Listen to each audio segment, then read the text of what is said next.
les va? Con el gusto de saludarlos nuevamente aquí en el programa de la hora de la Cámara de Comercio, Va con Mario.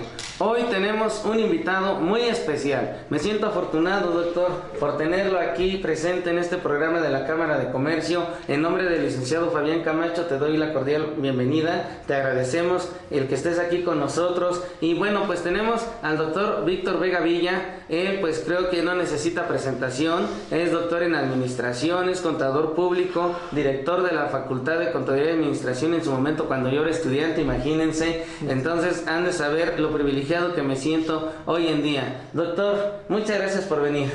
De nada, Eric, muchas gracias por la invitación. Gracias también a tu presidente de Canaco y a la propia agrupación de comercio. Con mucho gusto platicaremos el día de hoy, Eric, de este tema tan importante que es el tema de la Declaración Anual de Personas Físicas. Y vamos a hablar, si bien es cierto, pues los compartimos con algunos otros colegas, contadores, abogados, fiscalistas, alumnos universitarios. Nuestro auditorio es este sector comercio, doctor, al cual me gustaría que les platicaras quiénes tienen esta obligación de presentar ahorita en el mes de abril esta Declaración Anual de Personas Físicas, doctor. ¿Quiénes tienen esta obligación? Ok, dando el enfoque del ámbito de la agrupación, en el que pues prácticamente la mayoría de los agremiados son comerciantes, Eric, pues pudiésemos decir que ellos automáticamente están obligados. Muchos de los comerciantes a partir del año pasado pues tuvieron el beneficio de poderse incorporar al nuevo régimen simplificado de confianza, y este régimen simplificado de confianza, que es bondadoso, acepta que no solamente tengas una actividad empresarial como es el comercio, sino que acepta también el que puedas tener actividad profesional y arrendamiento de inmuebles. Derivado de ello, incluye, adicional a estos tres rubros que son parte del régimen simplificado de confianza, el que se puedan incorporar también los que son empleados y a la vez comerciantes, o los que generan también un interés y son empleados y a la vez comerciantes. O sea, también se acepta que reciban un sueldo, también se acepta que reciban un interés. Incluso hay una reglita por ahí de resolución miscelánea que acepta algunos otros conceptos adicionales, como la percepción de herencias, la percepción de donativos, que son ingresos de capítulos diferentes, pero que se aceptan, la enajenación de casa, habitación, y algunos otros rubros específicos que también se aceptan. Pero es importantísimo que sepa que la mayoría de los contribuyentes que no son grandes comerciantes, pues pueden estar en este régimen simplificado de confianza, que los ingresos anualizados no deben de exceder de 3.5 millones de pesos y que hay que tener mucha precaución en no dejar de emitir los CFDIs. Muy bien, doctor. Estimado comerciante, entonces, si tú, además de tu comercio, tienes un empleo, recibes sueldos, depositaste un dinerito en el banco y te está generando un interés, dice el doctor que entonces quizás tu negocio esté en el régimen simplificado de confianza si no rebasaste 3 millones de pesos y medio en la suma de todos estos ingresos. Adicionalmente puedes rentar un local comercial, prestar un servicio profesional, tener tu comercio, tener un empleo, tener intereses del banco. Si la suma de estos ingresos no rebasan 3 millones y medio, probablemente estés en el régimen simplificado de confianza. Chécalo con tu contador, con tu asesor, y de ser así tendríamos la obligación de presentar la declaración anual. Sin embargo, doctor, gran parte de nuestros comerciantes que nos están escuchando seguramente pudieran venir todavía en el famoso régimen de incorporación fiscal, que para el 2022 estuvo extinto, pero si optaron, su contador los asesoró y presentaron un aviso el 31 de enero del año pasado, probablemente el año 22 todavía estuvieron en régimen de incorporación fiscal. Algunos de ustedes analícenlo, chéquenlo con su contador, pueden estar en régimen de incorporación fiscal, algunos en régimen simplificado de confianza, algunos que rebasen los 3.5 en el capítulo primero, que es el régimen general que le llamamos. Y entonces, ¿qué nos platica, doctor? A los que se quedaron en régimen de incorporación fiscal y los que están en régimen simplificado de confianza, ¿tienen o no la obligación de presentar esta declaración anual? Bueno, los del régimen de incorporación fiscal, el RIF, siempre sus pagos fueron definitivos. Por lo tanto, si nosotros analizamos la esencia de quienes presentan la declaración anual ¿Y bajo qué principio se presenta? Pues se presenta bajo un principio de acumulación de ingresos, excepto aquellos que ya hicieron pago definitivo y los que están exentos. O sea que los que tienen pago definitivo no tienen la obligación de presentar declaración anual, pero había una opción que pudieses haber realizado con coeficiente de utilidad pagos provisionales estando en el RIF, en el régimen de incorporación fiscal, y que lógicamente eso te llevaba a presentar declaración anual. Pero yo me atrevo a decir que a nivel nacional fue nulo el que hayan optado por haber hecho pagos provisionales dentro del RIF. Por lo tanto, sus pagos son definitivos, no están obligados a presentar declaración anual, pero los del régimen simplificado de confianza, ellos sí están obligados a presentar declaración anual y van a tener que hacer 2 cálculos de manera separada, según señala la resolución miscelánea. Esos 2 cálculos que se hacen de manera separada, Eric, en el cálculo en donde se da la globalización de los sueldos más los intereses, y que haces un cálculo anual tradicional con sueldos e intereses, ahí vas a tener la oportunidad de poder disminuir deducciones personales y los estímulos de la colegiatura y de las cuentas especiales del ahorro, que me gustaría platicar un poquito más adelantito sobre el estímulo de las cuentas especiales del ahorro. Claro. Entonces es muy trascendente que termino ahorita de explicarles que son 2 cálculos en uno solo, porque es un solo formulario y en ese solo formulario te acepta los 2 cálculos. Por un lado, la globalización del sueldo más el interés real, y determinar el impuesto sobre la renta, acreditar las retenciones de los sueldos por parte del patrón y acreditar la retención que realizó de 0.08% anual sobre el capital invertido directamente a la institución financiera que te pagó los intereses. Derivado de eso, ahí vas a poder disminuir deducciones personales, que son gastos médicos, dentales, hospitalarios, gastos de funeral, donativos, transporte escolar, intereses reales de créditos hipotecarios de casa habitación y aportaciones voluntarias a la subcuenta del ahorro para el retiro. Ahí también es muy importante que podamos platicar sobre otro tipo de deducción que se va a dar. ¿Necesitamos hacer un break? Quiero analizar el hecho de que, a ver, para ir, doctor, un poquito más a detalle, yo creo que vamos a ir, a ver, nada más, estimado comerciante, quiero que te quede claro que si estás en régimen de incorporación fiscal y optaste porque tus pagos fueran definitivos, tú no estás obligado a estar presentando ahorita en el mes de abril tu declaración anual. El doctor nos comentó de una posibilidad de que ese régimen de incorporación fiscal hiciera pagos provisionales con un coeficiente de utilidad tipo persona moral, que honestamente yo y creo que usted, doctor, ninguno de estos contribuyentes pequeños optaron por ese aplicativo de pagar bajo coeficiente. Ellos sí tendrían que presentar declaración anual. Si estás en ese régimen de incorporación fiscal, hiciste pagos bimestrales definitivos, no presentas declaración anual. Régimen simplificado de confianza, sí tienes obligación de presentar declaración anual. Sin embargo, como nos platica el doctor, estos 2 regímenes se cocinan aparte porque su cálculo de tributación es muy peculiar. El régimen de incorporación fiscal con reducciones, el régimen simplificado de confianza sin deducciones, y los otros regímenes, los otros capítulos que marca la ley del impuesto sobre la renta tienen ingresos, deducciones. Por eso es que nos señalaba el doctor que son dos declaraciones por separado, o mejor dicho, 2 cálculos por separados en un solo formulario, ¿verdad, doctor? Es correcto. Entonces, dejando claro quiénes de los comerciantes, RIF o régimen simplificado de confianza, presenta una declaración anual, doctor, platíquenos de manera específica, doctor, ya que sacó el tema.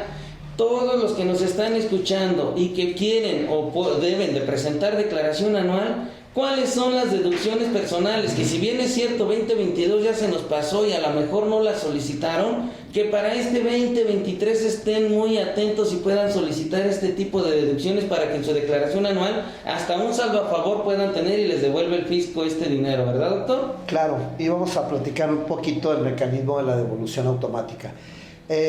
Fuera de ello, si me permites, me regreso un poquito al cálculo anual y lo hablamos del lado en donde se pueden disminuir las deducciones personales. Son 2 cálculos en un mismo formulario, un cálculo bajo la acumulación de los sueldos más los intereses, restando deducciones personales, y un cálculo anual con la tabla anual del régimen simplificado de confianza, disminuyendo los pagos mensuales que se realizaron, que ni siquiera se le llaman provisionales, porque prácticamente son como pagos definitivos. Y también disminuyendo la posible retención del 1.25 que les hubieran hecho a las personas morales. Entonces se hacen los dos cálculos de los dos impuestos en un mismo aplicativo, en un mismo formulario, en una misma declaración para que se entienda digital, electrónica, y ahí se presenta el cumplimiento formal de las declaraciones. Es muy posible que en el cálculo donde se conjuntan los sueldos más los intereses y haya deducciones personales, pues se pueda llegar a generar un saldo a favor. Pero atendiendo a tu pregunta, Eric, respecto de lo que son las deducciones personales, hay varias deducciones personales que mencioné hace rato de una manera muy ágil, y que es muy importante que todas estas deducciones sean pagadas a través de un medio. Okay. Es lo primero que tenemos que señalar.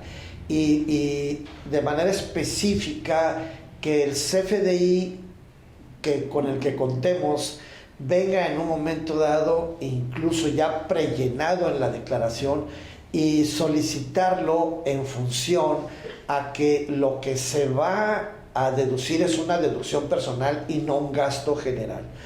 Al hecho de que cuando nos emitan el CFDI se señale el que es una deducción personal, reitero, y no un gasto general, porque esa deducción personal se deduce hasta la declaración anual. Entonces hay que hacer una aseveración aquí muy importante, que al momento de que vayan a solicitar estos gastos personales, los vayan a erogar, los vayan a pagar, sean pagados con una tarjeta, cheque o transferencia. Y dos, que en el famoso llenado del CFDI, hoy versión 4.0, en el uso del CFDI tengan mucho cuidado al solicitarlo y sea una de las clasificaciones de las deducciones personales, y no por rapidez o facilidad pedir los gastos en general, etcétera, porque el SAT no los va a jalar a la plataforma en el prellenado como deducción personal, ¿verdad, doctor? Es correcto, sí. Doctor, vamos a una breve pausa. Nos sigue hablando ahorita al regreso de las deducciones personales que generan pues mucho estímulo, un posible saldo a favor, y que muchos de los que nos están escuchando probablemente no conozcan que los puedan solicitar, deducir y que les pueda generar un saldo a favor. Regresamos, seguimos aquí en el programa de la hora de la Cámara de Comercio. Va con Mario, volvemos.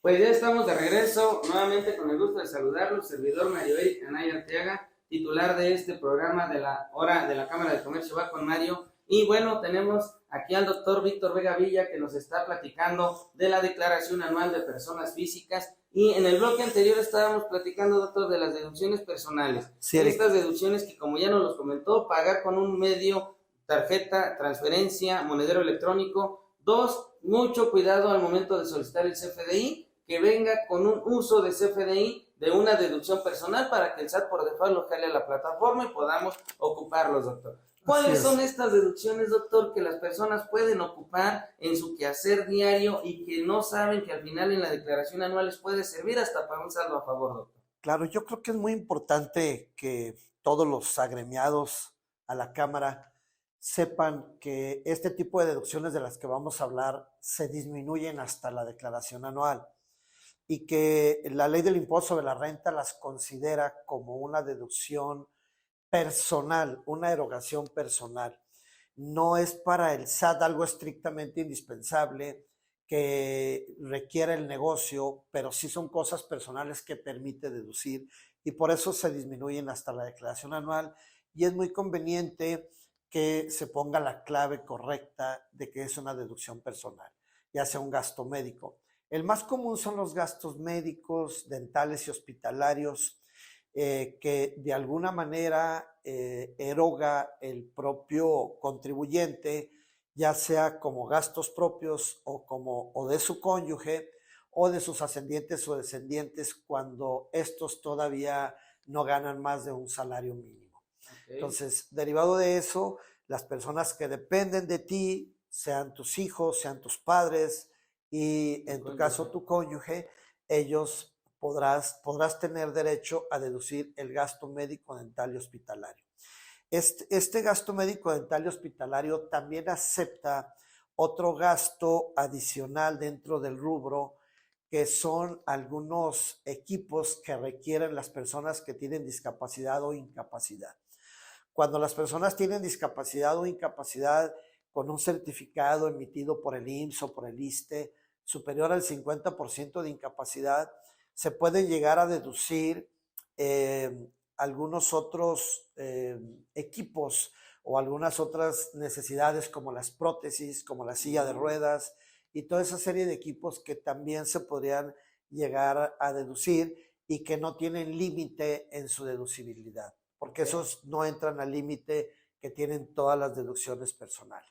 Doctor, dentro de este rubro que nos está platicando de los gastos médicos, dentales, también entran lo que son hoy en día psicólogos, ¿verdad? Sí, Nutriólogos. desde hace algunos años atrás, en fecha reciente, incorporaron también el ámbito al pago del honorario del psicólogo, al pago del honorario de los nutriólogos.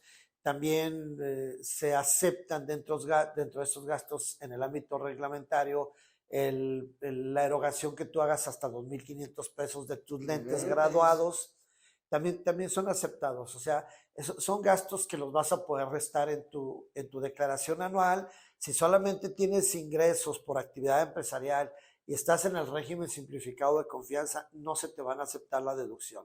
Pero si además tienes sueldos e intereses que se acepta tenerlos, ahí sí vas a poder disminuir todos estos gastos médicos, dentales y hospitalarios que estamos señalando. E incluso análisis clínicos, como ya mencionó el doctor, para el cónyuge, hijos, ascendientes que ganen hasta un salario mínimo. Imagínense cuántas veces no vamos al médico. Que quede claro que los medicamentos no, solamente los honorarios del doctor, incluyendo nutriólogo, incluyendo psicólogo, incluyendo tratamientos estomatológicos, que son tratamientos dentales, análisis clínicos, 2,500 de los lentes. Vayan tomando nota, vean cuántos gastos pueden ir sacando para sí, para su cónyuge, hijos, padres, que dependan económicamente de ustedes, que ellos ganen hasta un salario mínimo al año y ustedes puedan deducir en su declaración anual. Cabe señalarlo bien la aclaración que hace el doctor: si están en régimen simplificado de confianza, no tienen deducciones personales, pero por los demás ingresos que obtengan, sí los podemos aplicar y podemos generar un saldo a favor. Aparte de estos gastos médicos que son los más comunes, doctores,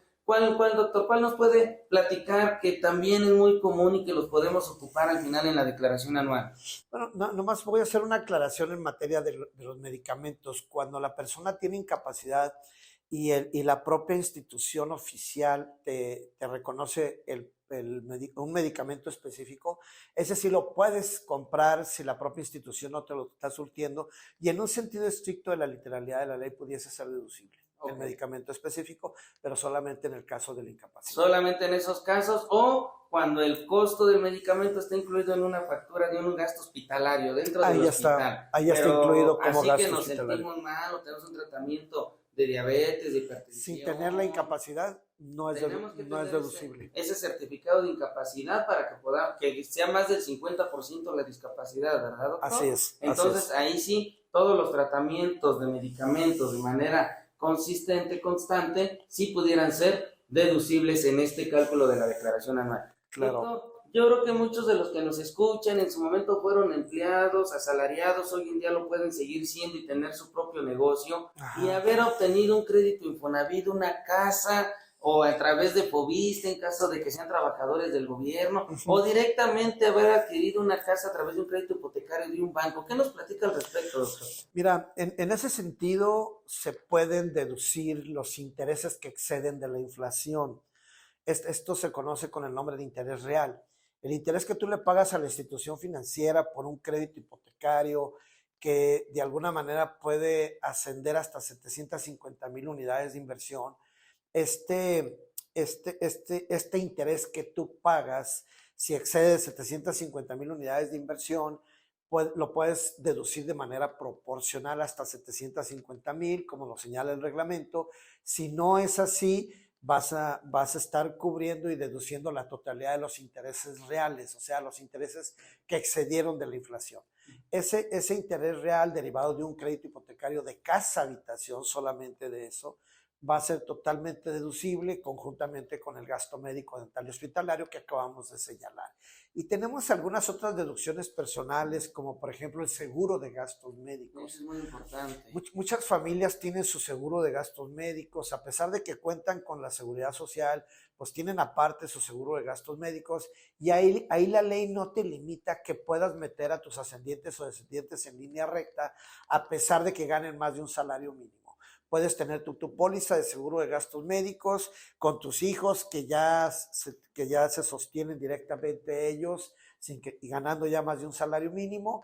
Puedes meter a tu cónyuge y de todas maneras la totalidad del seguro de gastos médicos en un momento dado pudiese ser deducible, tomando en consideración que todos estos gastos tienen un tope que está en el último párrafo del artículo 151 de la ley. Ok, doctor. Bueno, haciendo una breve conclusión, honorarios médicos, dentales, hospitalarios, seguros de gastos médicos, intereses reales, de créditos hipotecarios. Por ahí hay otros escondiditos que son los donativos que se otorgan a empresas que son donatarias autorizadas. También tenemos aportaciones complementarias a nuestra Afore, a nuestras cuentas de retiro. También tenemos por ahí, que ahorita el doctor nos va a platicar un poquito más, a un estímulo a la educación. Y por último tenemos por ahí algunos dos que no son tan comunes, como son un impuesto local que se le paga a la entidad federativa dependiendo de dónde estemos tributando, sobre todo los asalariados, y un transporte escolar que a veces las dependencias lo marcan como obligatorio, que yo casi nunca lo he visto, doctor. Fíjate que en materia de transporte escolar, solo que la institución educativa lo señale como obligatorio es cuando tú puedes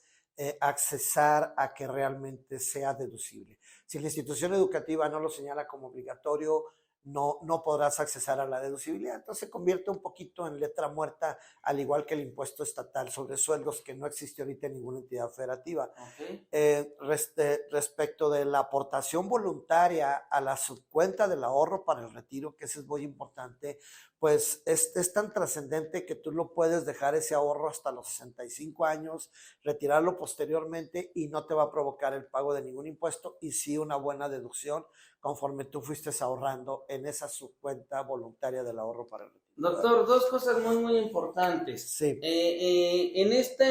Lo que yo les digo a los que luego platicamos de este tema es que si una persona física, por ejemplo, que obtiene ingresos de todos los capítulos, excepto régimen, seguridad, confianza, que no nos permite presentar estas deducciones, pero todos los demás, que alguien haya obtenido una base, una utilidad, por así llamarle, un remanente como de 500,000 pesos, por ejemplo, aportación voluntaria a las cuentas de aportaciones de fondos para el retiro es mi ganancia, ahorrarla, cambiarla simplemente de cuenta bancaria y me permite una deducción, ¿verdad? Así es. ¿Está topado, doctor?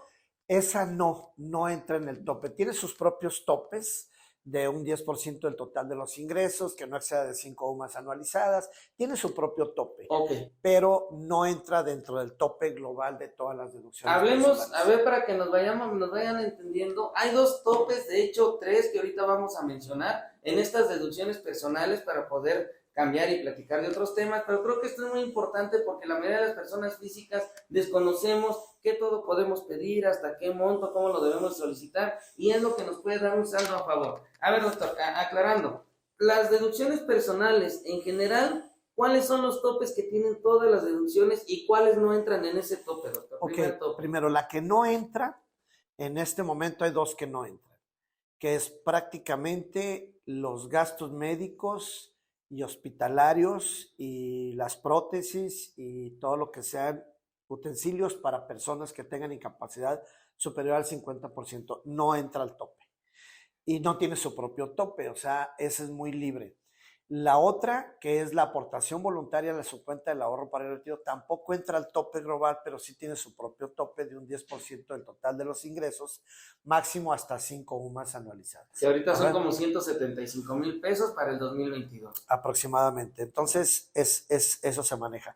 Todas las demás deducciones, incluyendo los donativos, ahora sí, incluyendo los donativos, ya entran a un tope de 5 UMAS anualizadas o, en este caso, el 15% del total de los ingresos. Ese tope tienes que escoger el que sea menor.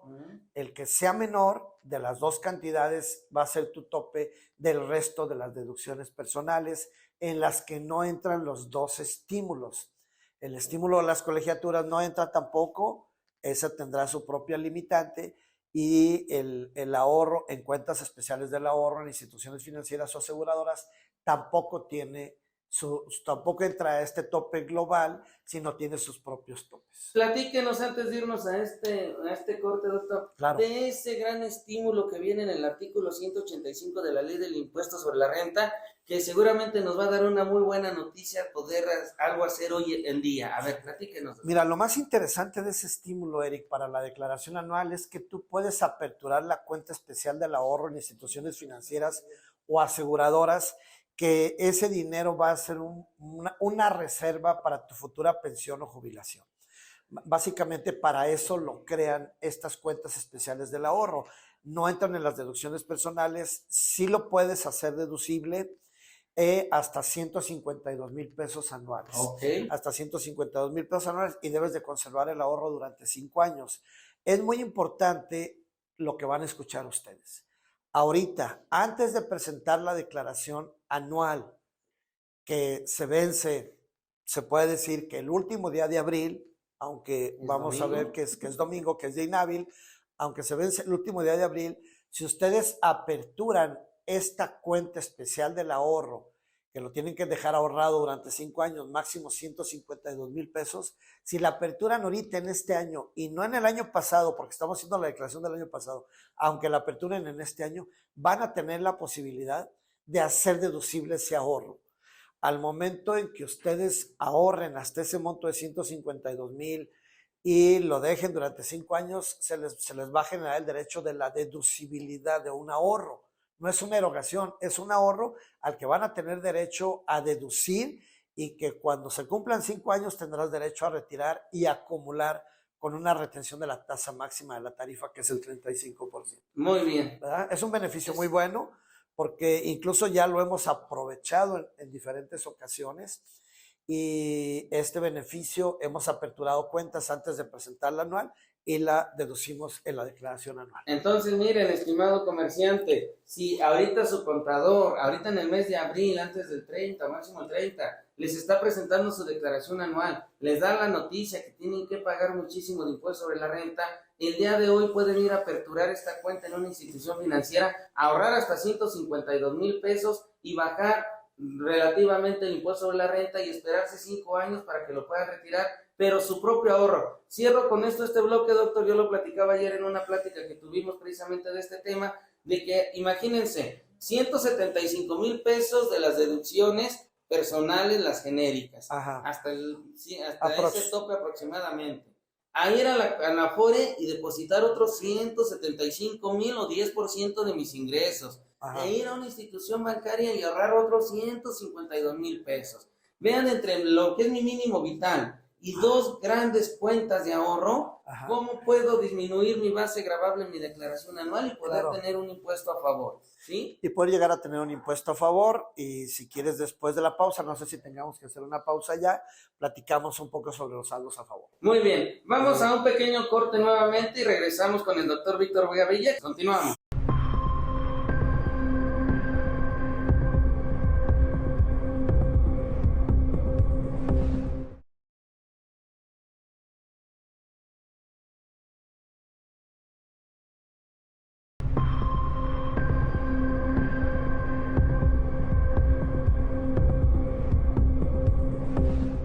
Hola, regresamos. Estamos en nuestro último bloque. Tenemos aquí la presencia del doctor Víctor Vega Villa, en la cual, doctor, nuevamente muchas gracias por estar aquí conmigo. Gracias por su participación. Sabe que siempre me siento muy agradecido y muy privilegiado de que estemos compartiendo estos foros fiscales. Claro, muchísimas gracias por participar, doctor, por estarme acompañando. No, es un gusto, es un gusto. Es un gusto para tu servidor siempre generar cultura fiscal, y más a un ámbito tan importante que es el comercio, ¿no? Claro, ¿sí? Claro, doctor. Bueno, doctor, en este último bloque quisiera que nos platicara en términos muy generales, doctor, cómo es el cálculo de la declaración anual de las personas físicas, y máxime cuando hay personas que tienen sueldo en una empresa, pero abrieron su negocio en régimen simplificado de confianza, y abrieron una cuentita en el banco y les pagaron algunos intereses, quizás de un empleo anterior les pagaron una indemnización porque los despidieron de manera injustificada, por ahí compraron un terrenito muy barato y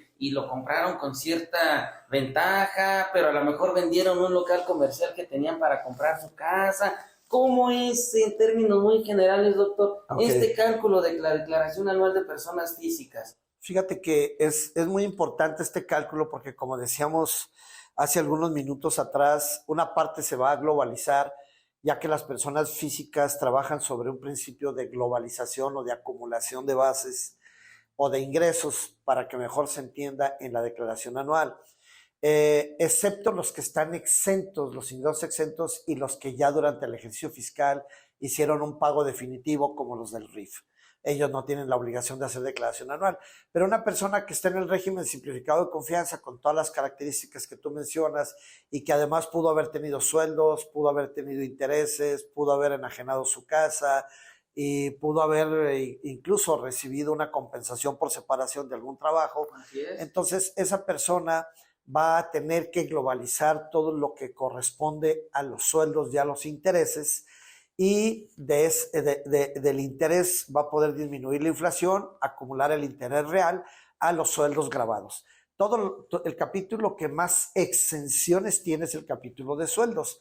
Entonces, al sueldo, que incluye todas las prestaciones laborales y sociales, se le van a restar las partes exentas y vamos a tener un sueldo grabado. A ese sueldo grabado se le van a acumular los intereses reales, y sobre esa acumulación vienen en un momento dado las deducciones personales, vienen las deducciones personales que hemos estado platicando, y vienen los estímulos. Y de esa manera obtenemos una base anual globalizada, la cual le aplicamos una tarifa anual que tiene rangos, y puedes pagar de manera progresiva un impuesto sobre la renta. Bien. Te va a salir un impuesto sobre la renta, y a ese impuesto sobre la renta le vas a tener chance de poderle acreditar los pagos provisionales que hubieras hecho vía retención patronal y a través de la institución financiera. Correcto. Y tal vez llegar a generar un saldo en contra o un saldo a favor.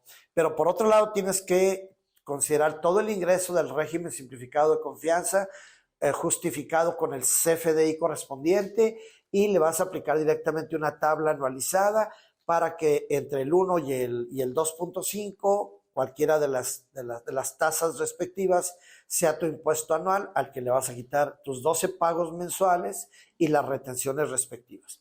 Y vas a tener también tu saldo.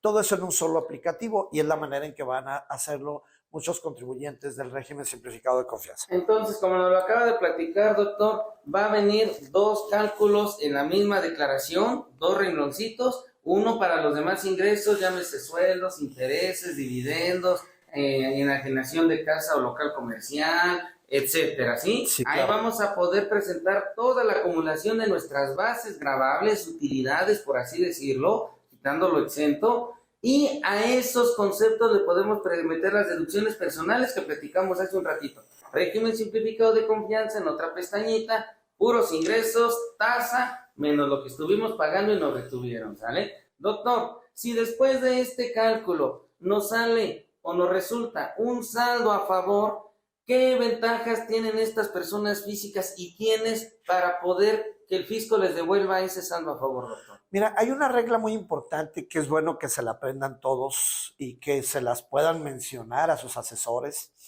todos los comerciantes que el día de hoy nos ve, que es una regla de la resolución miscelánea, que es la regla 2.3.2, o sea, la regla 232. En esa regla 232 nos dan los lineamientos para que, si tu saldo a favor no excede de 150,000 pesos, puedas optar por la devolución automática misma que vas a tener que marcar en el aplicativo. O sea, en el formato electrónico de la declaración anual vas a señalar que traes una devolución automática. Si tu saldo es inferior a favor, es inferior a 10,000 pesos, puedes presentar tu declaración anual solo con tu contraseña, señalas la devolución automática, te va a pedir una cuenta clave de 18 dígitos y te van a devolver automático.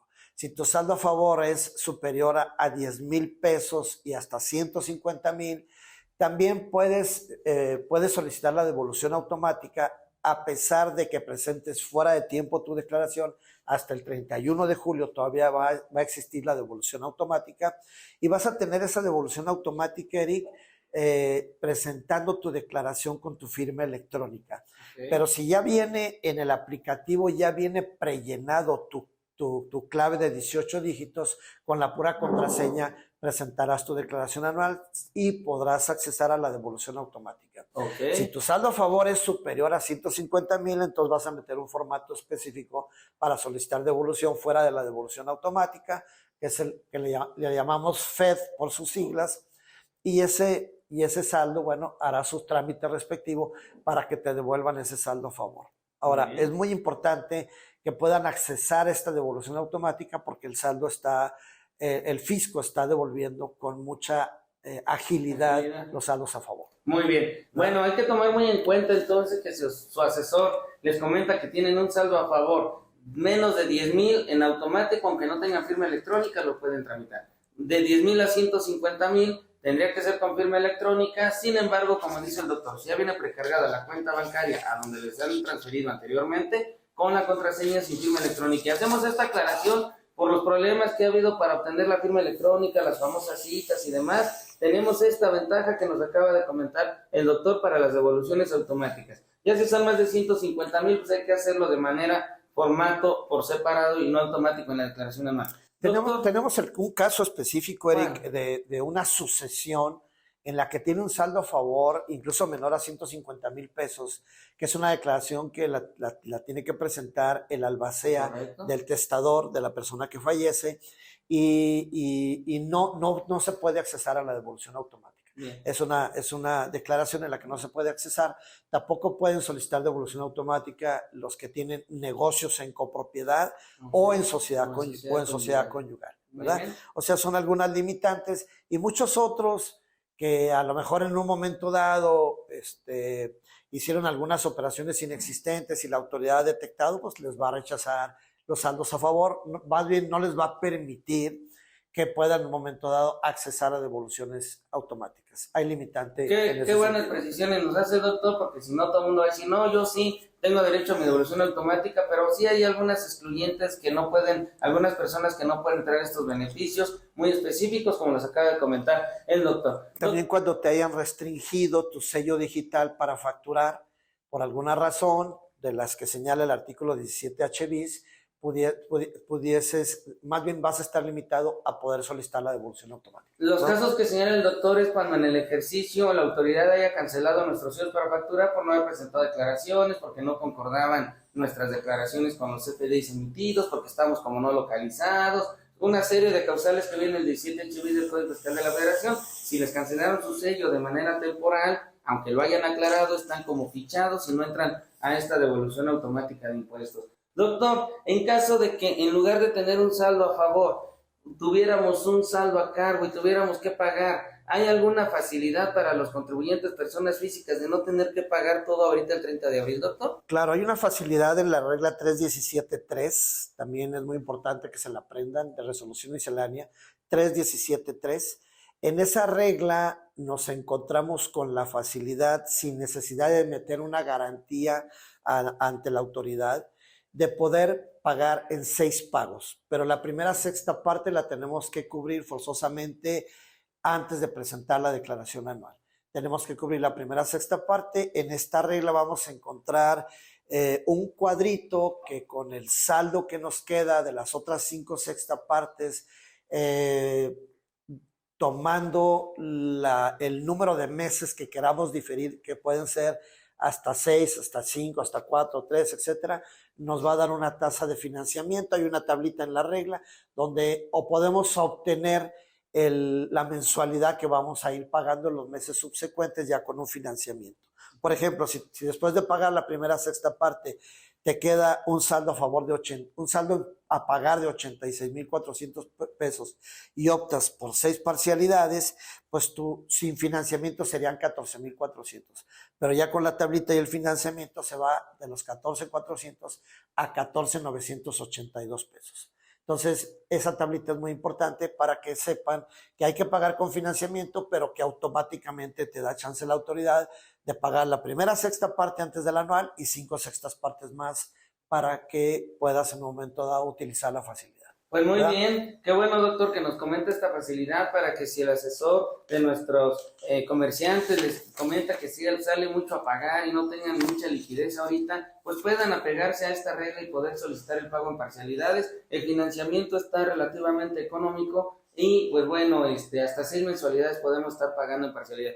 Doctor, estamos a punto de terminar, sin embargo no nos queremos ir de esta plática de no comentar dos temas muy importantes. Los pregunto por separado. El primero, doctor, ¿qué es ese famoso tema de discrepancia fiscal, doctor? Porque seguramente muchos de nosotros luego nos hacemos de un carro, de un terreno, de una casa, de un local.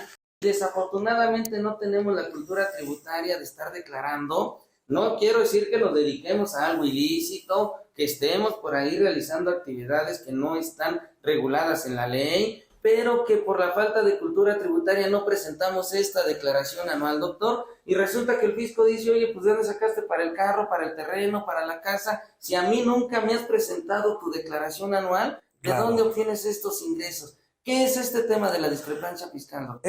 Este tema de discrepancia se vincula con una cédula que trae la declaración anual electrónica del SAT, que en esa cédula nosotros tenemos que plasmar datos informativos obligatorios.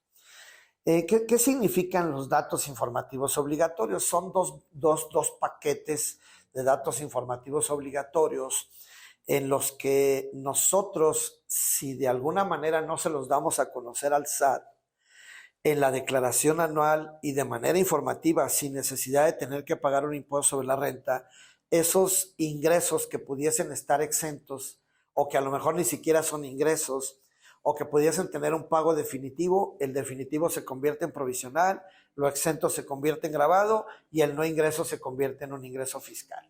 Entonces hay un primer paquete, Eric, donde entran los préstamos, los premios y los donativos. Okay. Tienes que informarlos si en lo individual o en su conjunto estos tres conceptos exceden de 600,000 pesos. Estás obligado a informarlo. Esto da la pauta a que la autoridad ya sepa de dónde estás generando tú un donativo, de dónde generaste un donativo, o la autoridad sepa que pediste un préstamo, o que la autoridad sepa que te ganaste un premio y te retuvieron el 1%, porque esa es la tasa universal que en este momento existe en todo México. Entonces, de esa manera ya no le das, vuelvo a reiterar la palabra, no le das la pauta a la autoridad a que piensen que tú estás teniendo una discrepancia fiscal y que tus erogaciones sean superiores a tus ingresos. No le das esa pauta porque de alguna manera si tú no justificas o no compruebas con que en tu declaración anual le informaste a la autoridad, pues te puede en un momento dado generar un crédito fiscal que te lleva a tributar al capítulo de los demás ingresos y por su volumen se puede hasta convertir en un delito fiscal. Entonces es importante que tú informes los préstamos, los premios y los donativos, si en lo individual o en su conjunto son superiores a 600,000 pesos. Y luego tenemos otro paquete, Eric, que está en el artículo 150, que se refiere prácticamente a que si recibiste una herencia, que si recibiste viáticos comprobados que se consideran exentos, o que si enajenaste tu casa habitación y esta pudiese haber estado exenta total o parcialmente hasta 700,000 UDIs, que en este momento son aproximadamente 5.4 millones de pesos. Si tienes esos tres conceptos que en lo individual o en su conjunto exceden de 500,000 pesos, estás obligado a informarlo.